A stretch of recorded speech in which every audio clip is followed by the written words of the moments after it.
Colonel Macgregor, thank you so much for coming on today. Sure, happy to be with you, Steve. Give my audience a summary of what's going on near the Red Sea with the Houthis. All of a sudden, I'm hearing a lot about Iran, but then Yemen and the Houthis, and they're attacking, and the U.S. military is counterattacking. Give us just a rundown of this, what's going on in this situation. Well, first, all of your viewers should stop for a second, pause, and remember that certainly over the last 30 years, lots of people have been talking about bombing Iran. And I remember when I was on active duty listening to John McCain sort of repeat this old song about Baba Baran, Barbaran, and then he would say bomb, bomb, bomb, bomb, bomb Iran. This has been going on forever. And the neocon globalist cabal has been trying desperately to bring a war on with Iran.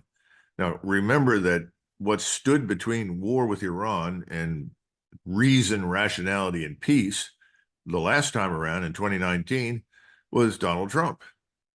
He said no. And what had happened was a global hawk had flown right along the edge of what we call the Air Defense Identification Zone, ADIZ.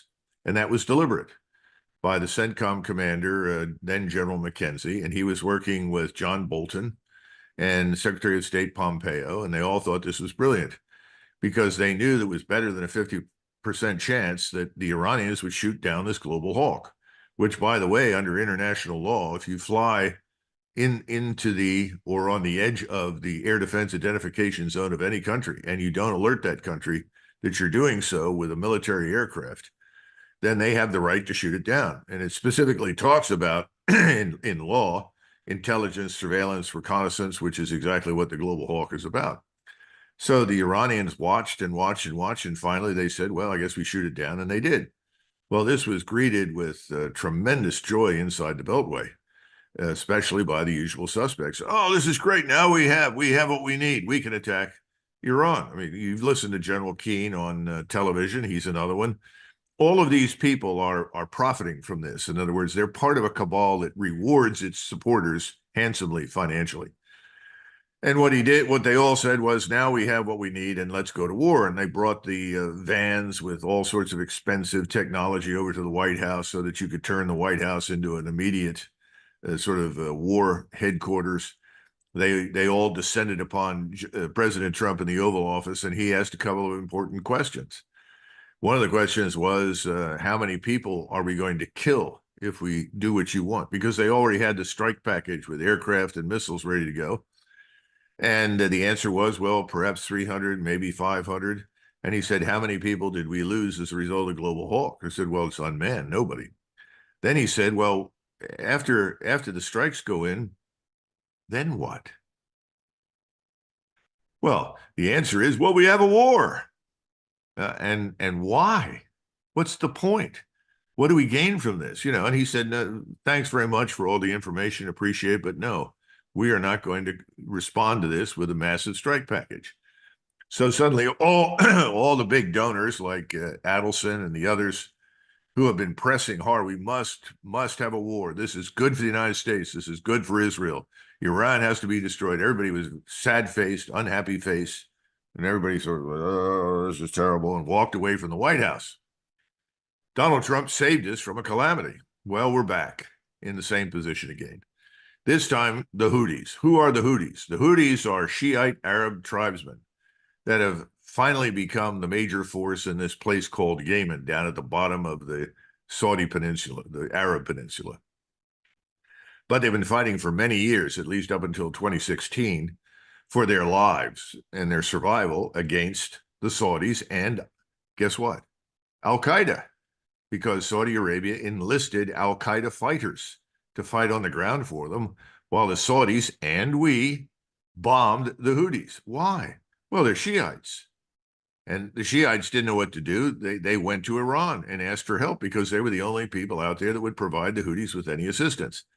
They got it. And so obviously they were at that point an arm of the Iranian octopus. And so eventually the war ended in a stalemate. the Houthis were actually the ones that prevailed. Even in the United States, the terrible famine that was brought on by all of this had killed tens of thousands of people. Finally, in Washington, we said, oh my God, this needs to stop. We told the Saudis no more, we won't support it. So it ended. Well, now the Houthis have decided that they are Arabs. So are the people that we call Hezbollah. They may be Shiites, but they're also Arabs. The so-called Shiite militias in Iraq that are all, quote unquote, Iranian backed, which is the effort to try and convey the impression that Iran controls everything these people do. They're Arabs. The people in Hamas who are being killed in great numbers are Arabs. We're up to what, 23,000 dead now. And so the Houthis have said, we are demonstrating our solidarity to our Arab brothers who are being murdered in Gaza. And until the efforts against them stop, we are going to make it miserable for commercial traffic through the Red Sea. Now, bear in mind, these are now much more sophisticated people than the ones they were a few years ago. They actually know who registers the ship, who's an owner or a part owner. And all of the ships that they've attacked, I think with maybe one exception, have had either real complete ownership or partial ownership by Israelis. And so they said, if you're a part owner or you own, because remember, the thing is flag. It may be a Panamanian ship that flies some other flag, but it doesn't tell you who owns it, who's profiting from moving oil, liquefied natural gas, food, whatever. They've been able to find out. And it doesn't take much to stop commercial traffic. They don't have the newest and most lethal weaponry. They're using weaponry that's old, but is still potentially lethal. And they've had some success in damaging ships. They haven't sunk anything. But if you're an insurer sitting in London, like Lloyd's, you're not going to insure any ships that go through the Red Sea until this is gone. And we have been pushed and pushed and pushed to, well, you've got to go down there and do something. I mean, the Israelis want us to do something because the Israelis can't use their port of Aqaba. They can't get through the Gulf of Aqaba or down where the port of Eilat is. They can't move anything up through the Suez Canal and then around in the Eastern Mediterranean to Israeli ports. So the Israelis said, you've got to do something. So after much gnashing of teeth and so forth, we did. Now, keep in mind that the Houthis were prepared and they were actually informed before the strikes went in. So I'm not sure we did much damage. And friends of mine who are on the inside that looked at the target set told me that we were hitting targets that we hit back in 2015 and 2014. In other words, these aren't new things that we haven't struck in the past. So I don't think it had much effect, but I think it probably made Mr. Netanyahu very happy, and it made people on the Hill happy because, in theory, this could lead to war with Iran, which is the real goal. We've got to go to war with Iran. Iran is the enemy. So I don't think it's had much impact on the Houthis. I don't think the Houthis are about to surrender and go away. I hope we don't try to land soldiers or Marines to chase them through the mountains down there. The terrain is terrible. It's a rotten place to fight anybody. The British were down there in Aden years ago in the 60s, and they finally said, to hell with this, and went home. I hope we don't bother with that. I wish we would talk to them and see whether or not we could come to some sort of arrangement. We know what their demand is, which is to stop what's happening in Gaza. We understand that, but maybe there's some room for discussion. We have this bad habit of sanctioning and bombing everyone who doesn't agree with us. It hasn't worked, and it's not going to work with the Houthis. But the real danger is we started this, and I apologize for the long diatribe. The real problem with this is it's really about Iran. And we don't understand that all of that oil infrastructure up and down the Persian Gulf and into Saudi Arabia, it's all very fragile. It wouldn't take much to damage any of it. And that has huge implications for us and for the world economically. Yeah, well, it was Senator Lindsey Graham who said that we should bomb every one of Iran's oil fields over the Israel attack.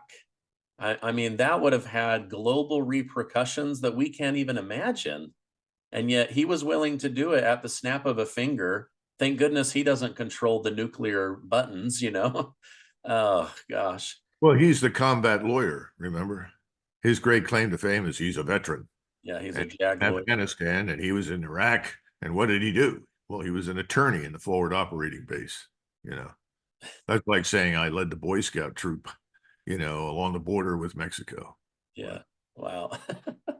That's a great example. When you were telling that setup of Iran and that unmanned aircraft to be shot down, I couldn't help but think of how the military and the CIA were trying to trick JFK with a fake airplane being shot up by Cuba in order to justify. I mean, it's almost like they were trying to set Donald Trump, trip him into a war, but he saw through it and asked questions just like JFK did. Um, Well, Now, the other thing is we got to give President Trump credit for something. And look, I have a lot of affection for him. I like him, but he has good instincts, and he listens to them. And his instincts said the American people don't want a war. A war is not good for anybody. A war will not help this country. A war will not help anyone who lives in the Middle East. So I'm not going to do it. Thank God. I don't see any evidence for any sort of instinct with this man Biden, or for that matter, most of the rest of the candidates. I think RFK Jr. would be inclined to say no too, but the rest of them, forget it. yeah, yeah. Um, why did Biden unlabel or remove the Houthis as a terrorist group in 2021? Had something changed? Because now this morning I read he's definitely putting them back on the terrorist watch list. I guess I don't understand it. Neither do I really. And I'm not familiar with the reasoning behind it. I'm sure there are people out there that can tell you whatever the rationale was. But the point is, it didn't last long, and they're back on the hit list. Gotcha. And that's the way that's where they're gonna stay. Pretty soon, everybody in the Middle East is going to be on that list. Yeah. Okay, final question. I appreciate you coming on. You brought up Donald Trump. He has just barnstormed Iowa. He won by a number bigger than any Republican in the party's history. That doesn't mean anything other than he's got one state. We'll see if it's a pattern in New Hampshire. But how might Donald Trump react to with presidential power react to the crisis at the southern border? Because as of yesterday, Senate Majority Leader Chuck Schumer said he wants a bill that allows 5,000 illegal immigrants into the country 365 days a year, immediate work visas, a place to live, food, cell phone, lawyers. Just bring them in and push them on the path of citizenship from hour one. How would this president behave differently than the current administration? I cannot imagine Donald Trump ever signing on for any such thing. He knows what's happening. Schumer is out to destroy us, people like you and me. That we are the problem. We are the Americans who stand in the way of our denationalization. Uh, the left wants to convert us, and the left is not alone because they have fellow travelers on the right. I think if you look carefully at the announcement that came out last night, Senator Langford from Oklahoma, a supposed Republican, he's somebody we would call a rhino, decided, oh, sure, I'll sign on for this with Schumer, and this will solve everything. Just as amnesty that was finally approved by Reagan back in the 80s solved everything. Yeah, sure. As soon as he approved amnesty, that's when illegal immigration took off on a scale that had never been seen before in the history of the country. And we've been dealing with the consequences ever since.